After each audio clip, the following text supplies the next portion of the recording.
Welcome everyone to Fruits of the Orchard. Tonight we will be learning Parshat Shemini. Shemini means the eighth, and the first Torah that we have in Orchard of Delights is called On the Eighth Day. The background for this Parsha is that Israel has built a tabernacle, a Mishkan, and for 7 days there's been a process of putting it up and taking it down, called trial runs, putting it up, taking it down, 7 days. And during that time, there's also the consecration of the different items in the Mishkan, the consecration of the Kohanim, the priests that will be serving there. And on the 8th day, which is Rosh Chodesh Nisan, they erected the Mishkan and they left it up, and they began the service in the Mishkan. And of course, that's a very significant event, and it happens on Rosh Chodesh Nisan. So this has been a process in the Torah. And in fact, Parshat Shemini is the 8th straight parsha that has been dealing with the building of the Mishkan, the consecration, except for the one incident really of the golden calf. This is the 8th parsha. So it's interesting that it's called Shemini because it's on the 8th day, but it's also the 8th straight parsha dealing with the Mishkan. So this tells us how important the Mishkan was and still is. The symbols, the meaning, the themes, the spiritual foundations of every detail of the Mishkan and the service that happened there, including the consecration, the dedication, all have everlasting meaning. So we're told that the number 8 always represents the idea of eternal or infinity. In fact, in mathematics, the infinity sign is an 8 on its side. This kind of idea, infinity. And the same in Jewish tradition is 7 always represents a full cycle, a natural cycle. Of course, the most important is the cycle of every 7 days, is a week and Shabbat. And number 8 always transcends the natural cycle of events, of reality. So we're told that it's not only that the Mishkan is being dedicated on the 8th day, there's something essential about the Mishkan that is transcendental, that is beyond. And for that, we have a Mishnah in Pirkei Avot, the 5th chapter, the 7th Mishnah, where it mentions there were 10 ongoing miracles in the temple in Jerusalem. Of course, the temple is built on the prototype of the Mishkan. And we're told that there were 10 ongoing miracles happening in the temple. It wasn't just a beautiful building and there was some kind of a spiritual service happening there. People went to the temple and felt the transcendence and the Shekhinah, the divine indwelling presence of God. And that manifests in 10 different miracles that were happening.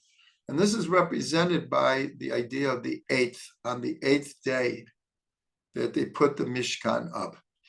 So in this Parsha, though, we have the incident of the 2 sons of Aaron, Nadav and Avihu, who in their enthusiasm, excitement, expectation of this awesome day, so they brought an offering that was not prescribed for them to do, but they just on their own initiative, they took incense, and they went into the Holy of Holies, and they died.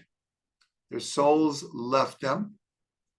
And the sages speak at length what went wrong here, because we have a tradition that there were very, very elevated souls, Nadav and Avihu. And so the Torah says simply, they offered at one place they called it a strange offering. Another place it's called an offering they were not commanded to bring. And the sages add a whole number of other, we'll call it possibilities of what they might have done wrong, including perhaps they drank wine and were a bit inebriated when they went in. And we learn right after this that God tells Aaron that the service cannot be done with any drinking whatsoever. Others say because they weren't married. And we know actually that when the Kohen Gadol goes in to the Holy of Holies on Yom Kippur, he has to be married. Being married represents a balanced, harmonious, spiritual level that a person is on. And without being married, in a sense, the service cannot be done by someone who's not married. And so Nadav and Avihu were not married. And some say they spoke disrespectfully to Moshe and Aaron. They were the sons of Aaron. And they, in a sense, wanted to take over. They wanted to be the leaders. So all of this are all possibilities. Maybe it's all of them, some of them, combination. Nonetheless, they died on the day that the Mishkan was dedicated. So one of the things we see is that there's a very, very famous, well-known story in Masechet Chagiga about Arba Shenichnasu Pardes. The four that went into the Pardes is literally an orchard, but also the word paradise comes from Pardes. Pardes was the end result of years and years of mystical meditations and preparation to enter into this state called the Pardes. And we're told that one of them died because the experience was so overwhelming and awesome. Just like Nadav and Avihu, his soul left his body. One became mentally imbalanced. When he came back or came down, for the rest of his life, he was somewhat imbalanced. One of them became a heretic, and only Rabbi Akiva went in peace and came out in peace. And so the question is, well, what did Rabbi Akiva do differently than the others, that he was able to go in peace and come out in peace? And they answer, because Rabbi Akiva, when he went in, was already focused on the return. This is what's called run and return. They ran to a very, very, very high place. But if you're not focused that the ultimate goal is to bring that experience down and integrate it and to use it in this world, you can get, in a sense, lost in these kinds of high mystical experiences. And that's what happened to the others. One way or another, they were not focused on the return. They were more focused on the experience itself. So we could say that also Nadav and Avihu, in their great love and passion to be close to God, because everyone agrees that their intention was probably a good intention. They wanted to be close to God. But their problem is that they weren't focused on the return. They became enamored with the idea of becoming totally unified with God, devekut, clinging to God, and forgot that the purpose of the soul, as long as it's in the body, is to stay in the body and to work in this world. So here we see the fact that it happens in Parshat Shemini. Shemini represents transcendental experience. And that's what they wanted, but they went, in a sense, too far. So we see something very, very important is that we would think that the soul wants to return to God, wants to be one with God. And of course, that's true. But in the context of the soul in the body and acting in this body, and certainly according to Jewish law. Nadav and Avihu were not supposed to have brought this offering. They thought their spontaneity was fitting for the occasion, but obviously it wasn't. So here the question is, well, how do we try to grasp the infinite, the eternal, the elevated levels of soul that are sometimes a bit beyond our natural ability? And so in Jewish law, there are really hundreds and hundreds of what are called fences. In order that we don't do anything that is forbidden, so depending on all, this applies in a certain way to many, if not almost all of the mitzvot, the sages have erected fences around the law to make sure that we don't even get close and by mistake go over the bounds and break halacha and do something forbidden. So here it seems that the fences are very restrictive and maybe keep us too far away. But there's a great hint in the gematria of the word fence. Geder is gematria 207, and 207 equals also Ein Sof, infinite, the infinite one. So here we have a great paradox, but this applies to Jewish law altogether. Someone might think the way to be free is I can do what I want, when I want, with whom I want, where I want, if I want, and no one can tell me what to do, and I'm free. But usually what we find, people who think this way, who want to be everything to everyone and want to be here, there, and everywhere, usually end up being nowhere at all, because there's no restrictions, there's no boundaries. And people need boundaries, especially when parents are educating their children. Children need boundaries. They thrive with boundaries, even though they might object, but without boundaries, it's not good for the soul. But here we see a further paradox that through following Jewish law and all the details, no matter what the mitzvah is, there's usually a lot of details. And yet, what we're being told here is by accepting and acting upon the restrictions that we have, that actually opens up the place for infinite experience. And probably the greatest example is Shabbat.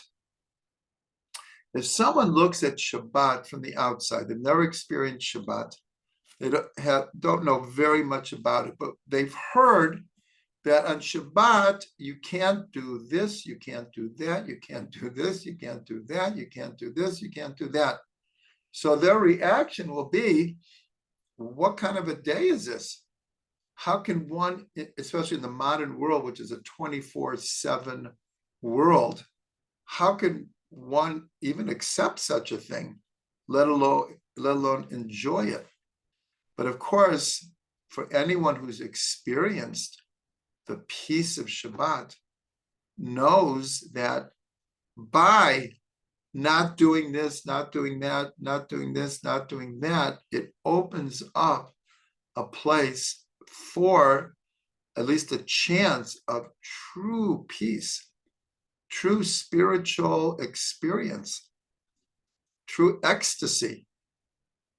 And so this is a paradox that runs through Jewish law, is that the law is restrictive. There are things you can do and you can't do, and when you can do them and when you can't do them, and what's pure and what's impure, what's permissible, what's forbidden. But by staying within those strictures, it opens up quite literally the ability to have infinite type of spiritual experience. And so this was something that Nadav and Avihu somewhat were missing here, is they just wanted to run. They just wanted to be close to God. And again, that's a beautiful idea, but not when it transcends all boundaries and causes the soul to leave the body. That's not God's will for us. So, but what can we learn from Nadav and Avihu? Because we see another paradoxical thing is that on Yom Kippur, at the time of the temple, the high priest, the Kohen Gadol, did the service for the sake of all of Israel. And we'll call it the climactic moments is when the Kohen Gadol took fire coals from the altar, put incense on them, and went into the Holy of Holies. Now, this is somewhat surprising because you would think, well, this is what Nadav and Avihu did, and they died. But here we see something very, very strong, is even though they did something wrong, and there was a whole list of other possibilities they did wrong, their longing, their passion, their desire to be close to God, that is something that could be emulated. And in fact, Moshe even said to Aaron after they died, so Moshe said to Aaron, I knew from prophecy that something was going to happen on this day of dedication, some kind of awesome event. And I thought it would happen through you or me. Now I see that Nadav and Avihu are greater than both of us.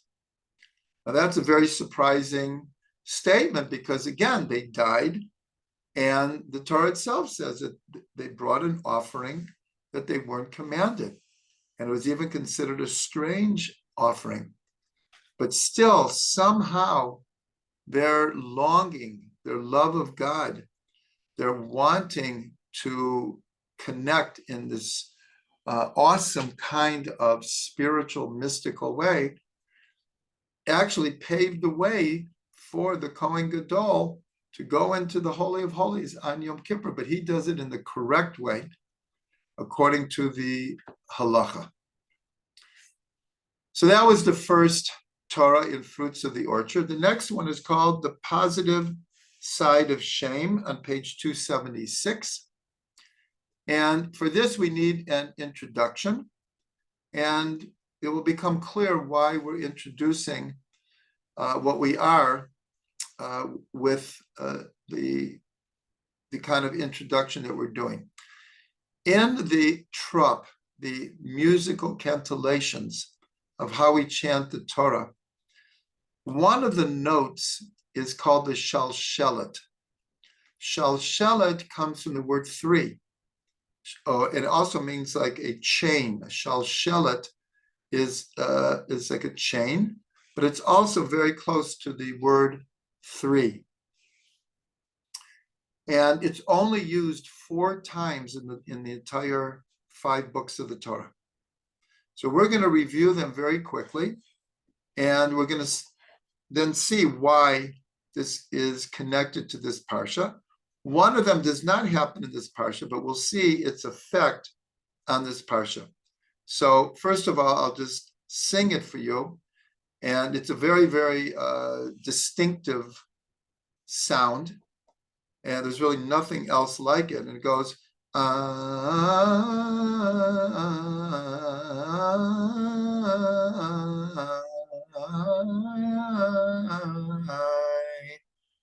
so if you heard, we went up 3 different times and came down. It was a 3-part trill. So what does this sound indicate? So in all 4 cases, we're told that it symbolizes a state of either existential angst, unsurety, fear, worry, or just not knowing what to do, safek, doubt. So the first case is by Lot. The angels come to Lot and they say, we're going to destroy Sodom, take your family and flee, because in the morning, Sodom is going to be destroyed. Now, this was like, whoa, kind of like out of nowhere. And Lot is trying to integrate this and also decide, like, is this really going to happen? Can I really trust this? What's my family going to say? Are they going to believe me? And so on the word in English, it lingers. Lot is going to make the move, but he's like full of doubt. And on the word v'yit mama, which means he lingered, he stopped in his steps. He wasn't sure. Go ahead, what to do. You have this sound on that word, v'yit mama. That's the first case, and that we see clearly his angst and his doubts. The second case is when Avram sends Eliezer to find a wife for Yitzchak. And he sends him. Eliezer is a very loyal servant of Avram. But at least in the text, Avram does not really tell him how he's going to identify a wife for Yitzchak. And so he comes, after a long journey, comes to the well, and he is in the town where the family of Avram is, but he's never met them. He doesn't know, and he doesn't even know if that's really the right one. And so he turns to God, and he asks for help, like show me how I'm supposed to know. So when he begins to speak to God, we have this shalshelet, and the word vayomar. And he said to God, help me, show me the way, because he was full of doubt. The third case is a very significant one. This is when the wife of Potiphar is trying to seduce Yosef. And she has been at it for a long time. And Yosef even tells her, like, I can't do this thing. I can't. It's not morally right. It's not ethically right. She, of course, was the wife of his master, the master who trusted him implicitly with everything. And so at one point, so she's like pounding away at him, trying to seduce him. And on the word vayima'en, and he refused her. And then it says, and he fled from the house. In other words, he couldn't deal with the situation anymore. And so instead of being, in a situation where he's going to be enticed, he refused and he left. But on the word, he refused, there is this shalshelet. And so what we learn from it is we're told that Yosef is called Yosef at Tzaddik. And there's usually two reasons that are given. The more common one is because he was able to control his sexual desires. From all accounts, the wife of Potiphar was very beautiful, and she more than made herself available to him. And this is a big test, a huge, huge test. And he passed the test. And so he's called Yosef Tzaddik because he was able to control this sexual urge. The other reason given, in a sense is even deeper, is after he's sold by his brothers, because he refused to sleep with the wife of Potiphar, he ended up in jail for 12 years. So that's a long time to think about what his brothers had done to him that led him to be in this situation. And then, of course, he's brought out of jail. He interprets the dreams of Pharaoh, and he's appointed to be the second most powerful person in Egypt, at that time, the world. And then his brothers come down looking for food. And he devises this whole scenario through which he wanted to test them to see if they were ready to take responsibility for what they had done, if they were ready to do tshuva for what they had done. And so he goes to this whole like chess game with them. But the fact is, afterwards, he makes it very clear to them that he loves them. He does not hold it against them. He sees that it was God's will. And for someone who was treated like that, to be able to forgive his brothers, not only forgive that, he arranged for them to come to Egypt. He fed them. He took care of them, got them the best of the land. And his character development was so elevated that he's called the tzaddik. So going back to that, he refused the wife of Potiphar. So we wouldn't expect this note of doubt. But here we see, in a sense, the greatness of Yosef, because if he wasn't attracted to her at all, then what test was it? It was, okay, I'm not interested, and there's no real test. So why call him a tzaddik? There's no test here. But there was a test. It was a huge test. And there was even a moment of doubt if he could or should not do this. But the fact that he didn't, and he got the better of himself, in a certain way, makes it even greater that he passed the test.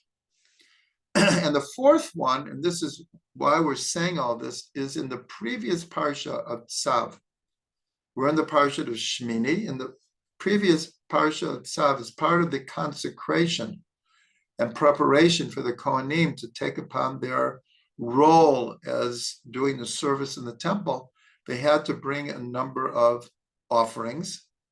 And on the word vayishchat, when it came to slaughtering this animal, and it was part of really an atonement for the golden calf, that was part of it. Aaron, from the time of the golden calf, because he was implicitly involved, even though he tried to stall the people, and he trusted that Moshe would come down any minute now, and he unwittingly, he didn't realize, but he was the one who told them to gather up the gold, and then he threw it in the fire, but he didn't know that someone had put in a magic incantation, and out comes the golden calf. And Aaron just felt horrible. He felt horrible that even though it was a million miles away from his intention, Nonetheless, it didn't look good. And in fact, when Moshe came down from the mountain, he said to Aaron, like, what did you do? What did you do? And Aaron said, like, I can't believe it. I did my best not to have it happen. And it happened anyway. So Aaron was very conflicted. And so therefore, in the consecration and the preparation for him to take on the role of the high priest, such an important position, he felt doubt and conflict. And so that shalshelet is used on Aaron's state of mind. Now, all of this is because in Parshat Shemini, so I'll read it to you. It's Leviticus 9, verse 7. So on the day that the Mishkan is dedicated and the service is beginning, so Moshe said to Aaron, approach the altar and perform your sin offering and your burnt offering, atoning for yourself and for the people, and perform the people's sacrifice, atoning for them as God had commanded. So the Baal Turim says the word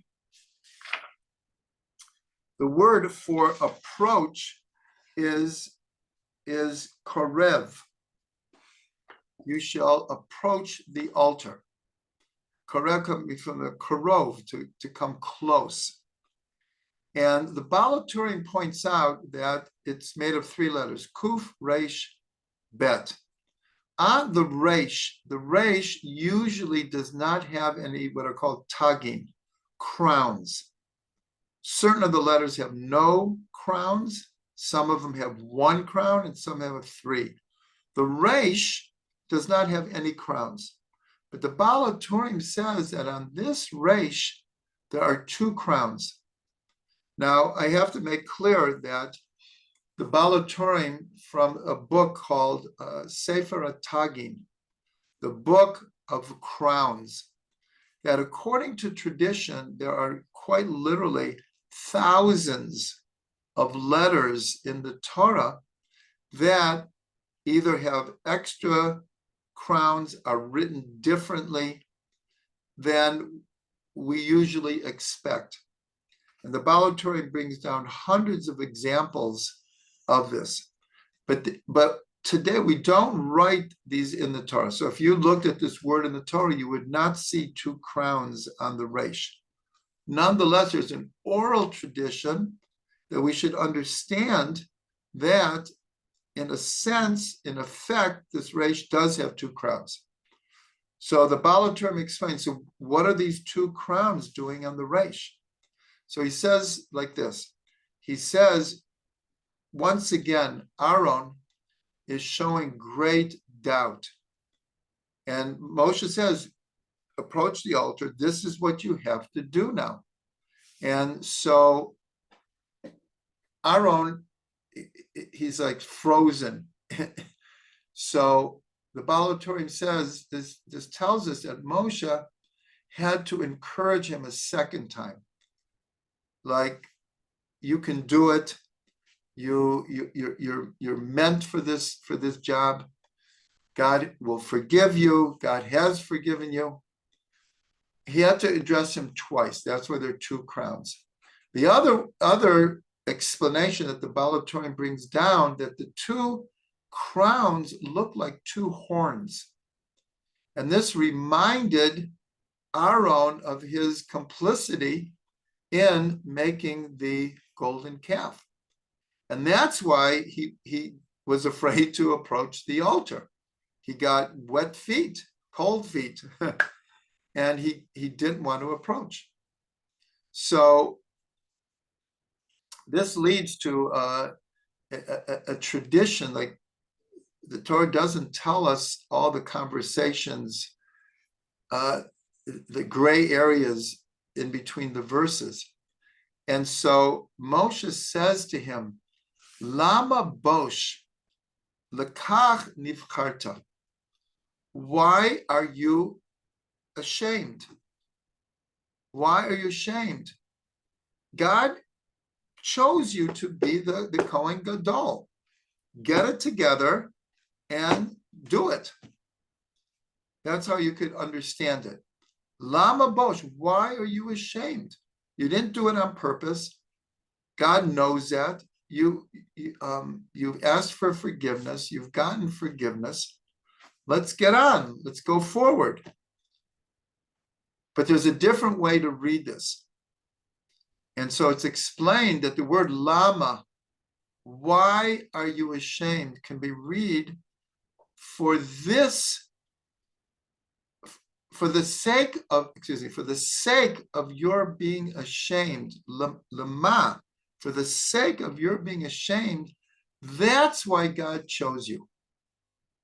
So this puts a completely different emphasis, because Aaron is feeling unsure of himself, unworthy. And Moshe is saying, because you feel unworthy, because it terribly bothers you that you were complicit in this great sin called the golden calf, because you're doing tshuva day after day after day for this, that's exactly why God wants you to be the high priest, because you have a conscience, you have a sense of morals and ethics. And more than that, because you feel this, you will be perfect to empathize with others who are coming and bringing a sin offering, who have done things wrong. And it's not just to bring an offering. A person had to do tshuva. And the role of the Kohen was to help people to do tshuva, to realize what they've done, how they can change, that they can change, that God will forgive them. This was the role of the Kohen, not just to bring offerings on the altar. That's just the outside superficial idea of offerings. Every offering had to come with deep kavana, and especially a sin offering.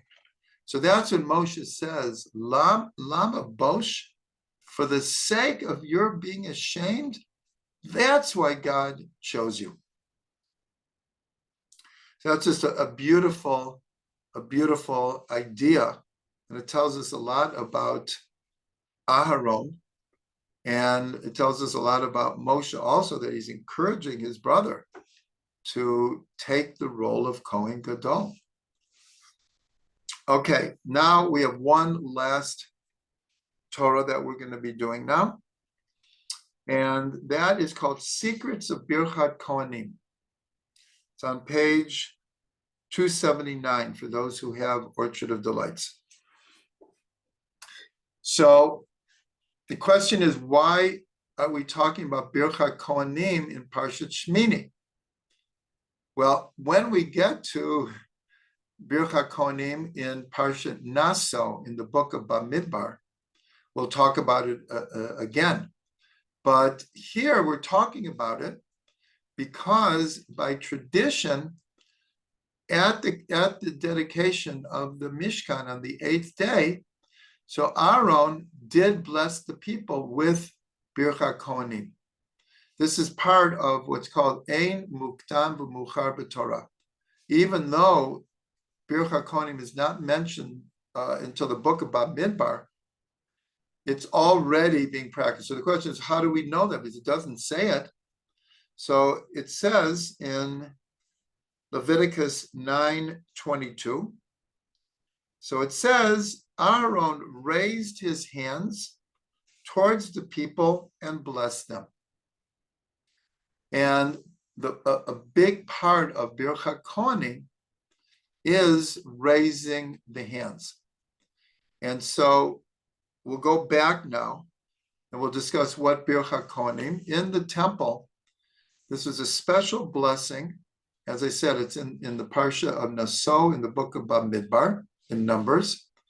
It is 3 verses, and only the Kohanim are allowed to do what's called Birchat Kohanim.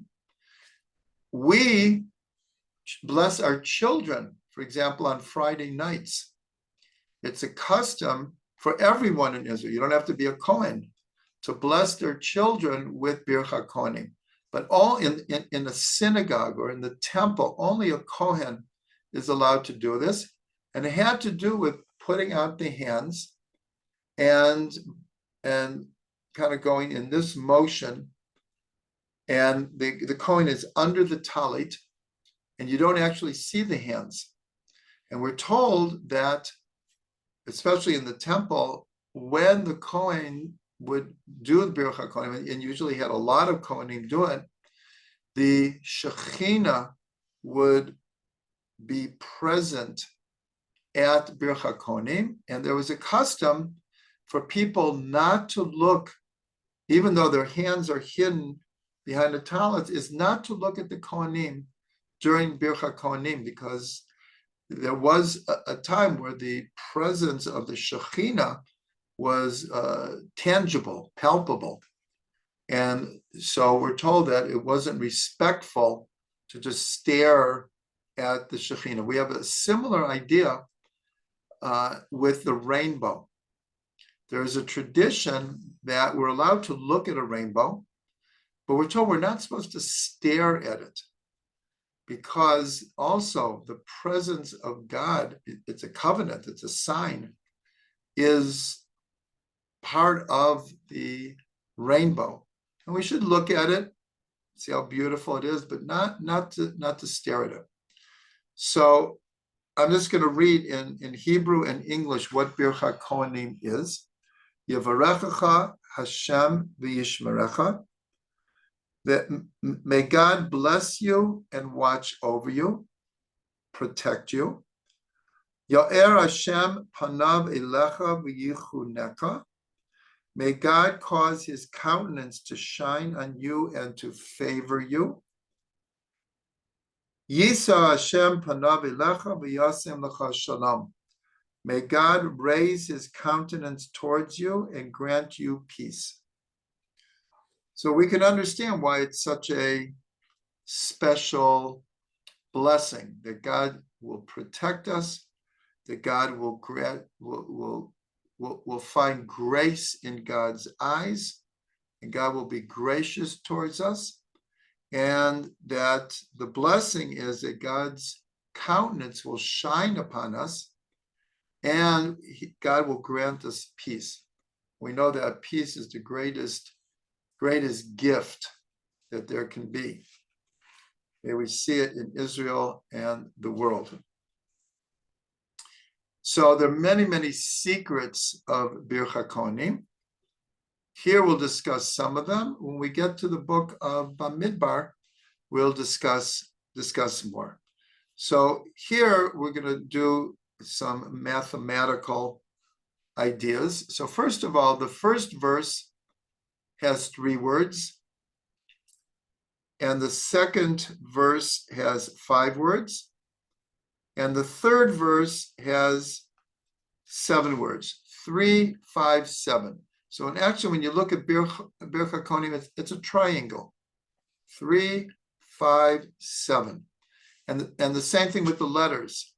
The first one has, I just want to get this right, has 15 letters. The second verse has 20 letters. And the third verse has 25. So altogether, it's 15 words and 60 letters. 15 words and 60 letters. So it's brought down a very, very interesting thing. We'll see how it's connected to the hand. If you look at a hand, it has 15 segments. We could do it together, and it's in between the joints. So here's joints, here are joints, and here are joints. So if we count 1, 2, 3, 4, 5, 6, 7, 8, 9, 10, 11, 12. The thumb only has 2, 13, 14, and then you have the palm of the hand, 15. So the hand has 15 segments. And these are the 15 words of Bircha Kohanim. Remember, the whole thing is that the Kohen is doing this with his hands. So what about the 60? So we're told in the Mishnah that each hand has 30 bones. It's considered that there are 30 bones. You don't see them. Here we see the joints. We don't see the bones, but there are 30 bones. So if you put both hands together, you have 60. Those are the 60 letters. So here, this is just a beautiful numerical gem that is connecting Bircha Kohanim with the hands.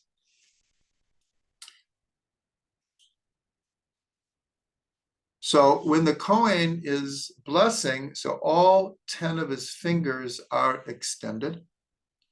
And the idea is that the Kohen is a channel, is a vehicle. He's a merkava for God's blessing. Just in the words that we said, it's not real. It's called Bircha Kohanim, the blessing of the Kohanim. And they are talking about God in the third person. But nonetheless, they are considered a channel for the blessing to come down.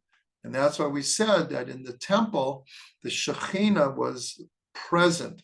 Here we have all the people standing, and the Kohanim are standing up on a what's called a duchan. They're higher, and they are blessing the people. And it's just like coming through them. They're the channel, and of course, the outstretched arms represents this idea of the energy channeling through the Kohanim. So here we see that the 10 fingers in a certain way represent the 10 sfirot, because we know that the role of the sfirot is it's the vehicle through which an infinite God creates and maintains a finite universe, a finite creation. So the sfirot are channels.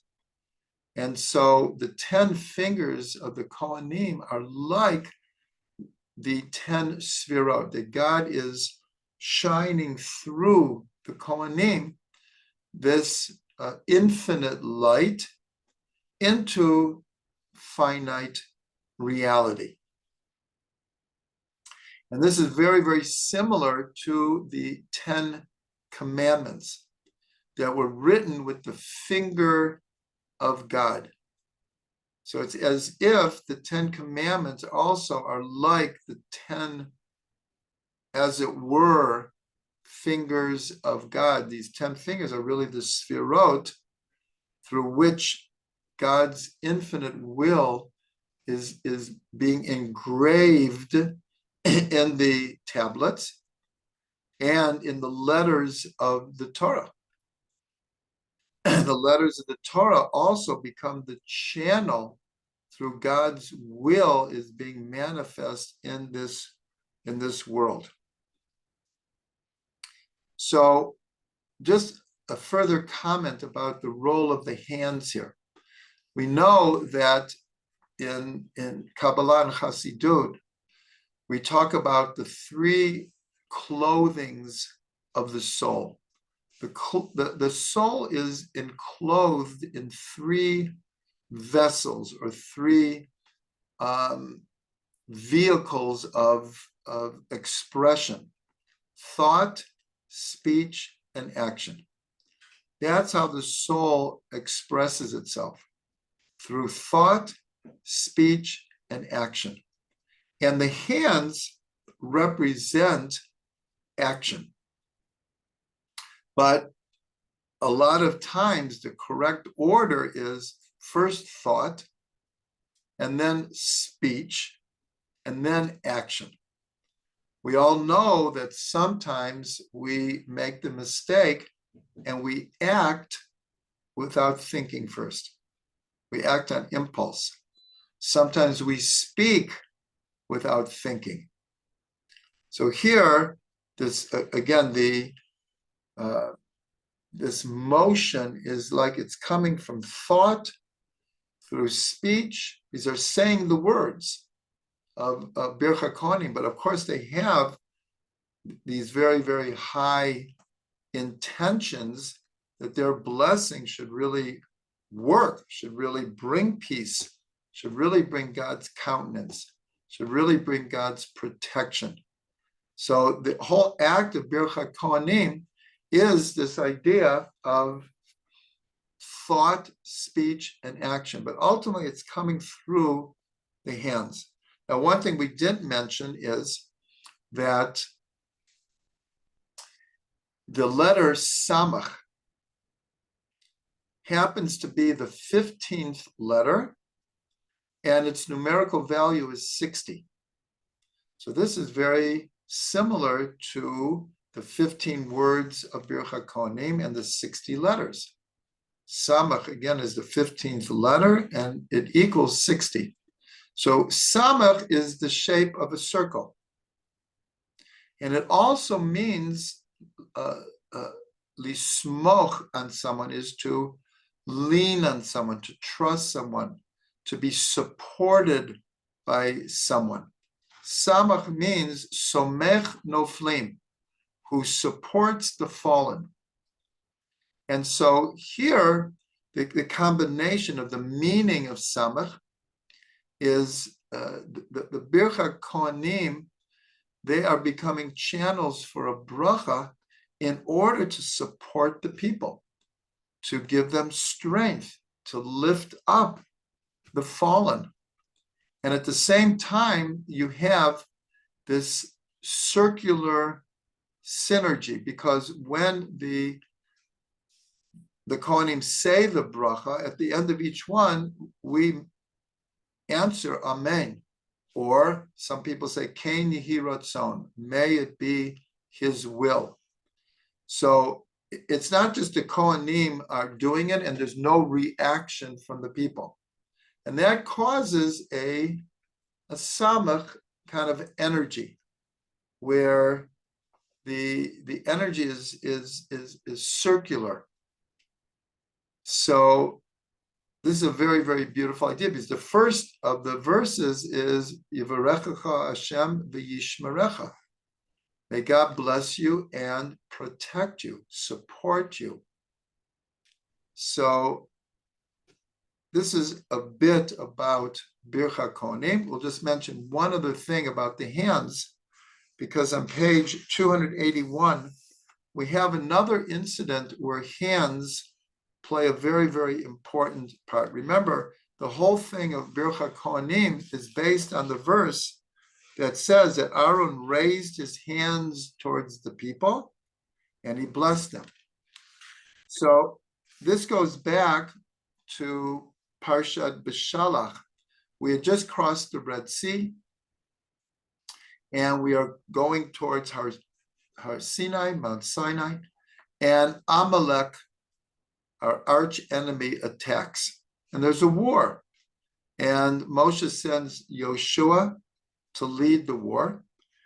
And it said like this: Moshe and Aharon and Hur go up to a hill or a mountain in the vicinity where this war is happening, and they could see everything happening. And it says, it came to pass that when Moshe would raise his hand, Israel would prevail.